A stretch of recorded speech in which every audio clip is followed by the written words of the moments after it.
नमस्कार, स्वागत है आप सभी का छत्तीसगढ़ की खबरों में। मैं आपके साथ निकिता कश्यप। बुलेटिन की शुरुआत करते हैं। मोरध्वज आरंग महोत्सव 2026 का समापन भव्यता और ऐतिहासिकता के साथ हुआ, जहां आपको बता दें कि मुख्यमंत्री विष्णुदेव साय ने समारोह में राजा मोरध्वज के त्याग और सत्य निष्ठा को प्रेरणादायक बताया है, जहां उन्होंने क्षेत्रीय विकास के लिए कई महत्वपूर्ण योजनाएं की और जिसमें कि समोदा उप तहसील के पूर्ण तहसील का दर्जा भी देने, तो वहीं मोरध्वज महोत्सव की शासकीय अनुदान को 5 लाख से 10 लाख तक बढ़ाने की घोषणा उनकी ओर से की गई है, जहां उन्होंने क्षेत्र में खेल के परिसर और वहीं अन्य विकास कार्यों को शीघ्र ही पूरा करने का आश्वासन भी दिया। तो वहीं मुख्यमंत्री ने सैंड आर्टिस्ट हेमचंद साहू को सम्मानित किया और जहां उनकी कला की उनकी ओर से सराहना भी की गई। समापन समारोह में जनप्रतिनिधियों, साधु संतों और नागरिकों की बड़ी संख्या में भागीदारी रही।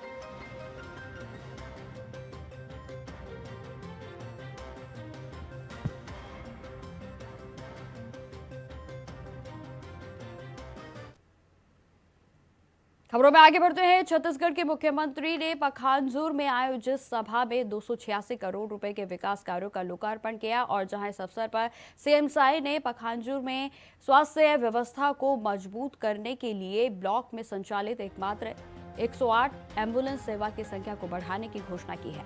साथ ही आपको यह भी जानकारी देते चले कि भानु प्रतापपुर से पखांजूर तक मुख्य सड़क निर्माण, तो वहीं अग्निशमन के वाहन को भी स्वीकृति देने की बात उनकी ओर से कही गई, जहां मुख्यमंत्री ने क्षेत्र के विकास कार्यों के प्रति अपनी प्रतिबद्धता को जताया है। तो वहीं विभिन्न परियोजनाओं के शीघ्र लागू करने का आश्वासन उनकी ओर से दिया गया है, जहां सभा में कांकेर के विधायक समेत अन्य जनप्रतिनिधिगण मौजूद रहे।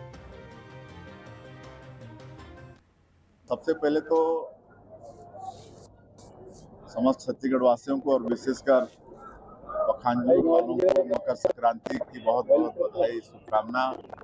और यहाँ पर हर साल मकर संक्रांति के अवसर पर नर नारायण मेला भव्य रूप से होता है, जिसमें दूर दूर से लोग आते हैं। और आज मेरा सौभाग्य कि पहली बार नर नारायण आश्रम जाने का अवसर मिला और आज कांकेर जिले को 286 करोड़ के विकास कामों का सौगात मिला है, जिसमें भूमि पूजन भी है और लोकार्पण भी है।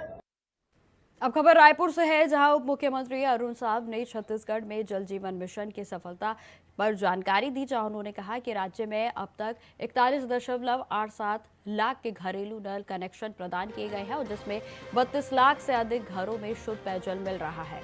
तो वहीं 6000 से ज्यादा ग्रामों में 100% नल के कनेक्शन, तो वहीं 5000 से ज्यादा ग्रामों में हर जल हर ग्राम घोषित किया गया। और जहां जल जीवन मिशन के तहत जल गुणवत्ता पर भी विशेष ध्यान दिया गया है, तो वहीं दोषपूर्ण कार्यों पर कड़ी कार्रवाई की उनकी ओर से बात कही गई है।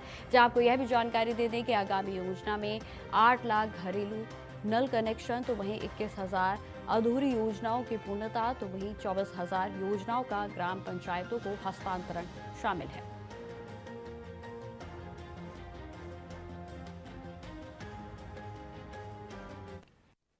देखिए, मैं जल जीवन मिशन का जो विषय है, जो एकदम रेलिवेंट प्रश्न आपने किया है, मैं बहुत स्पष्ट कर देता हूं। कुल मिलाकर लगभग पूरी योजनाओं को मिलाएंगे तो लगभग 29,000 योजनाएं हैं, जिसमें 49 लाख से अधिक घरों तक पानी पहुंचाना है। अभी मैंने जो आपके सामने आंकड़े रखे, उसमें मैंने आपको बताया है कि 4,460 ग्रामों में ये सर्टिफाइड हुए हैं, प्रमाणित हुए हैं हर घर जल से नल। और अभी योजना अधूरी है, बाकी की योजनाएं। तो कहीं पर आपको पता चलेगा कि खाली टंकी बनी है, नल का कनेक्शन नहीं हुआ है, कहीं पर नल का कनेक्शन हुआ है, टंकी नहीं बनी है, कहीं ये भी हो गया है, तो जल के सोर्स की व्यवस्था नहीं हुई है। ये हमने ये नहीं कहा है कि सारी योजनाएं पूर्ण हो गई या सारे काम पूर्ण हो गए। हमारी कुल योजनाएं जो 29,000 कुल योजनाएं हैं, 29,000 योजनाओं में से केवल हमारे लगभग 5,500 योजनाएं अभी पूरी हुई है। खबरों में आगे बढ़ते हैं। निट रायपुर में राष्ट्रीय स्टार्टअप दिवस पर स्टार्टअप कैपिटल कनेक्शन वर्कशॉप का आयोजन किया गया है, जहां आपको बताते चले कि जिसमें 1.5 करोड़ की फंडिंग स्पोर्ट्स की घोषणा की गई। और जहां कार्यशाला का उद्देश्य स्टार्टअप को बढ़ावा देना है, तो वहीं निवेश के लिए उनके तैयारी को सुदृढ़ करना, तो वहीं साथ ही साथ वित्तीय संसाधनों तक पहुंच को सुनिश्चित करना रहा। जहां आपको बता दें कि इसमें 15 इंक्यूबेटेड जो भी स्टार्टअप है उनसे पिंचिंग सत्र में भी अपने व्यावसायिक मॉडल प्रस्तुत किए जाएंगे। और जहां आपको बता दें कि डॉक्टर NV रमना राव, तो वहीं डॉक्टर ND लॉन्डे ने भी कार्यक्रम को संबोधित किया है। और जबकि उद्योग विशेषज्ञों ने निवेश और पूंजी नियोजन पर सत्र के लिए छत्तीसगढ़ शासन के प्रतिनिधियों और राज्य की औद्योगिक नीति, तो वही स्टार्टअप की जानकारी उनकी ओर से दी गई है। इस पहल ने नीट रायपुर की नवाचार और उद्यमिता में महत्वपूर्ण भूमिका फिर से स्थापित की है।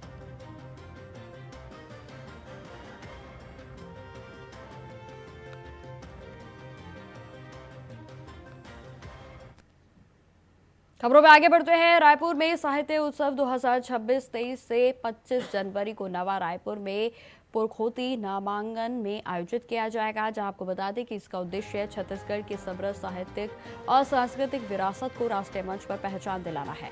कलेक्टर डॉक्टर गौरव सिंह और आयुक्त डॉक्टर रवि मित्तल ने तैयारियों का निरीक्षण किया है। जहां उत्सव में साहित्यिक सत्र, पुस्तकें विमोचन, तो वहीं संवाद और सांस्कृतिक प्रस्तुतियां भी आयोजित होंगी। देश भर के साहित्यकार, कवि और युवा रचनाकार एक मंच पर होंगे। और जहां बच्चों और युवाओं के लिए विशेष कार्यक्रम, ओपन माइक और कवि सम्मेलन होंगे। तो साथ ही जानकारी देते चले कि भव्य पुस्तक मेला और चाणक्य नाटक जैसे आकर्षण भी इस खास आयोजन का भाग रहने वाले हैं। यह उत्सव रायपुर को साहित्य केंद्र के रूप में स्थापित करेगा और नई पीढ़ी को साहित्य के बारे में और उनसे जोड़ने का माध्यम भी बनेगा।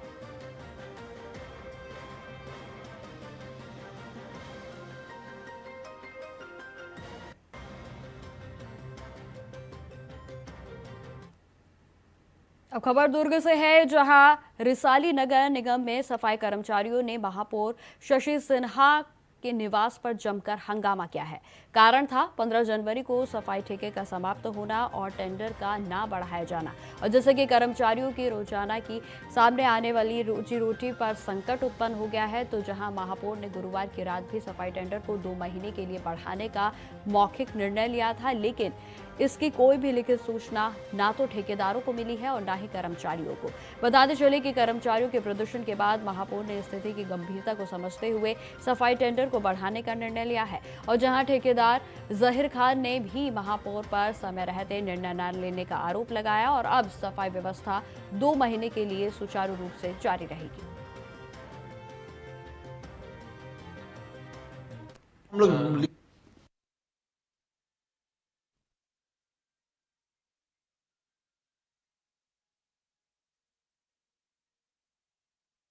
देखिए, विषय बहुत सादा और सिंपल है।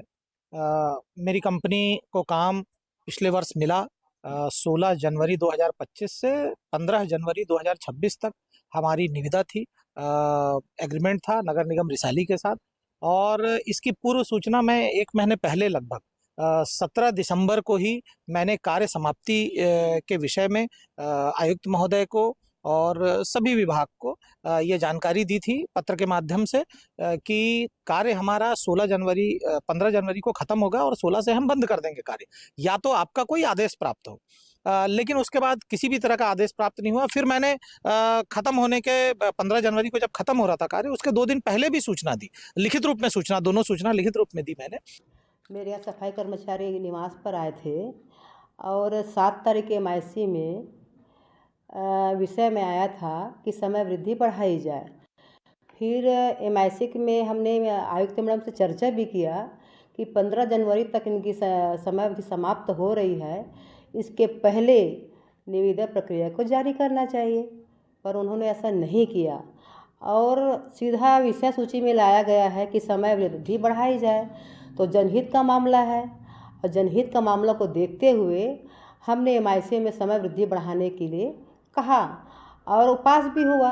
7 तारीख के जब समय अवधि MIC में आने के बाद 7 तारीख को हमने किया है, तो अवगत होना चाहिए उन्होंने संज्ञान में नहीं लिया और सभी कर्मचारी मेरे निवास पर आए और मैंने उनसे पूछा भी कि आप की पेमेंट 10,000 है और एक दिन का अगर पेमेंट नहीं मिलेगा तो बहुत आपको दिक्कतें होगी।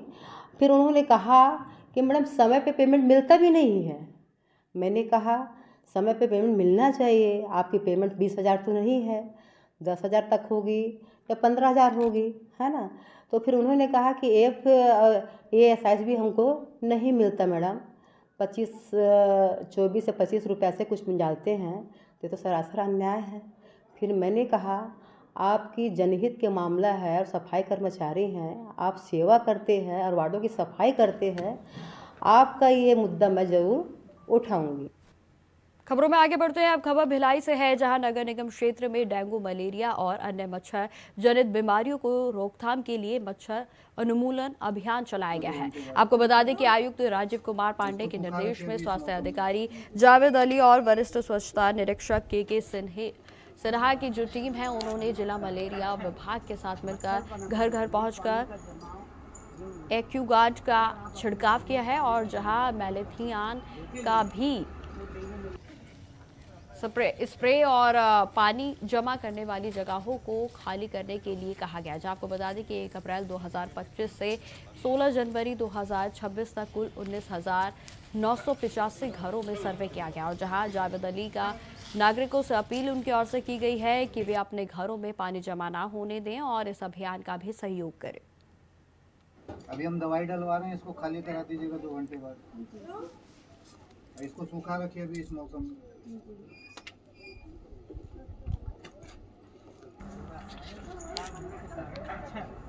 मच्छर पनपने के लिए पानी का जमाव जरूरी है। अगर आप अपने घर में पानी का जमाव को रोकेंगे तो डेंगू।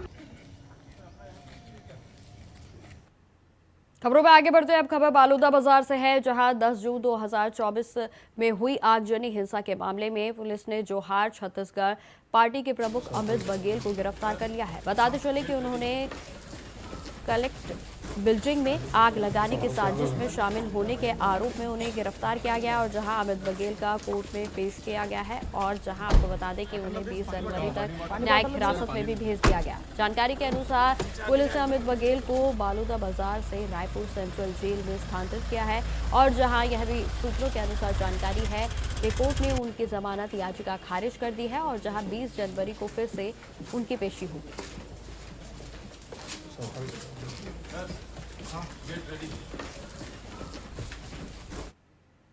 अब खबर बीजापुर से है, जहां नेशनल पार्क एरिया में सुरक्षा बलों और नक्सलियों के बीच मुठभेड़ हो गई और अब तक 2 नक्सलियों के मारे जाने तो वहीं मुठभेड़ स्थल से 2 AK-47 राइफल बरामद होने की सूचना प्राप्त हुई है। जानकारी के अनुसार मुठभेड़ की शुरुआत नक्सली कमांडर पापाराव की मौजूदगी में सूचना मिलने पर सुरक्षा बलों के द्वारा ऑपरेशन शुरू किया गया था और जहां DRG, STF और कोबरा जवानों का संयुक्त सर्च ऑपरेशन अभी भी लगातार जारी है, जहां सुबह से दोनों ओर से रुक कर फायरिंग लगातार जारी है।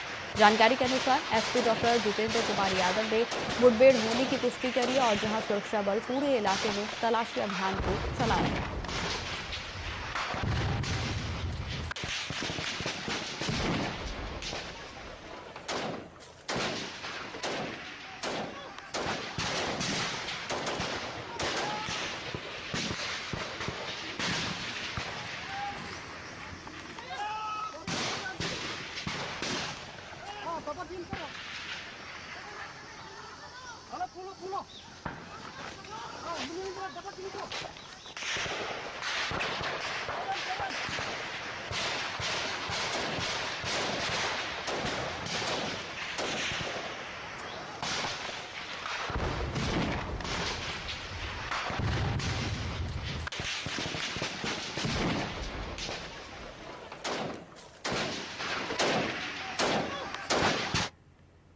अब खबर अंबिकापुर से है, जहां गांधीनगर थाना क्षेत्र में युवती के अपहरण के मामले में सरगुजा पुलिस ने त्वरित कार्रवाई की है। बताते चले कि युवती का अपहरण उस समय हुआ जब वह काम कर घर लौट रही थी कि वहीं 4 अज्ञात युवकों ने उसे कार से खींच लिया गया और जैसे ही घटना की सूचना मिली तो वहीं सरगुजा पुलिस ने तुरंत कार्रवाई करते हुए 4 आरोपियों को मनिंद्रगढ़ से गिरफ्तार कर लिया है और जहां युवती को सकुशल बरामद कर लिया गया। तो वही जानकारी देते चले कि आरोपी मध्य प्रदेश के राजगढ़ के रहने वाले बताए जा रहे हैं और जहां पीड़िता की पहचान सोशल मीडिया के माध्यम से उनसे हुई थी और जिसके बाद दोनों के बीच शादी का अनुबंध भी हुआ था। और जानकारी के अनुसार पुलिस ने इस घटना में इस्तेमाल कार को भी जब्त कर लिया है। तो वही मामले की जांच जारी है।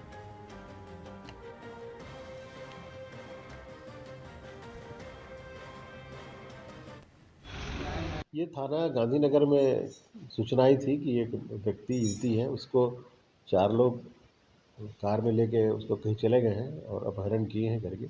उस पर से गांधीनगर में अपराध दर्ज किया गया था और जैसी सूचना मिली थाने की पुलिस तुरंत उसमें सक्रिय हुई थी और उसके बाद इसमें एक मोबाइल नंबर मिला था और जो हमको सीसीटीवी फुटेज देखे उसके आधार पर गाड़ी का नंबर मिला था। उसके आधार पर आगे हम लोग इसको लगातार परस्यू किए और परस्यू करने के बाद उसको सभी जो हमारे ज़िले के रेंज के सभी थाने हैं सूरजपुर और इस आगे फिर अल्टीमेटली उसको हम लोग मनेंद्रगढ़ थाना के पास उसको मनेंद्रगढ़ पुलिस की मदद से हम लोग पकड़ लिए।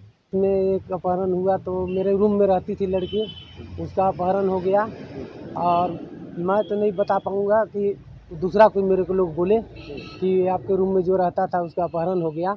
तब मैं वहाँ मौके पर पहुँचा है तो लोग बोले कि वहाँ पहुँचे तो वहाँ पर जो है कि वो कार्रवाई कर दिए थे वही लोग। थाना में सूचना दे दिए थे। क्या चीज लड़की को लेके गए थे? कार में ले गए थे। कितने लोग पकड़ाए कुछ पता है? 4। अब खबर जांजगीर चांपा से है, जहां थाना क्षेत्र में 9 जनवरी 2026 को 20 लाख रुपए से अधिक की लूट की घटना का पुलिस ने पर्दाफाश कर दिया है। आपको बताते चले कि पार्थी हर्ष देवांगन जो कि मैसर्स अरविंद एंटरप्राइजेस पर सुपरवाइजर के तौर पर काम करता था। जहां आपको बताते चले कि जानकारी के अनुसार वह सक्ती और ठठारी से नकदी इकट्ठा कर चांपा लौट रहा था कि रास्ते में 3 आरोपी कार से आए और जहां उसे मिर्ची का पाउडर आंखों में डालकर बैग छीनने की उनकी ओर से कोशिश की गई और जिसके बाद फिर उसे कार में बैठाकर मेन पार्ट से मारपीट उसकी की गई और जहां आपको बताते चले कि रात भर वहां उसे छोड़ दिया गया। तो वहीं आपको बता दें कि पुलिस ने इस मामले में खुलासा कर दिया है। तो जानकारी के अनुसार पुलिस आगे की कार्रवाई में भी इस मामले की जुटी है।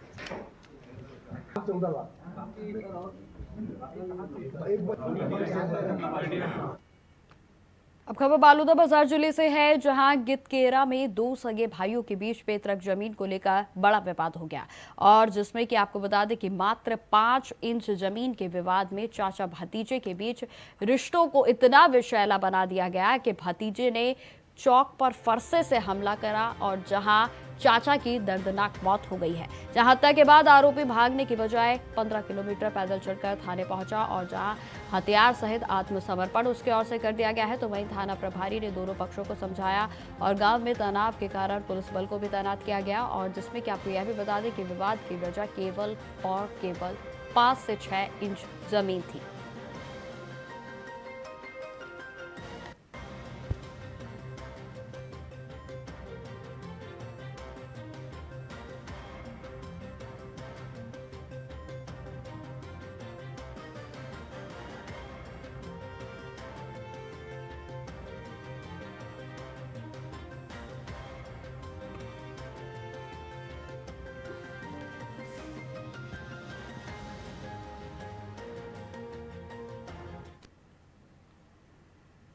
तो फिलहाल मेरे साथ इस बुलेटिन में इतना ही। देश दुनिया की तमाम खबरों की जानकारी के लिए बने रहे हमारे साथ। नमस्कार।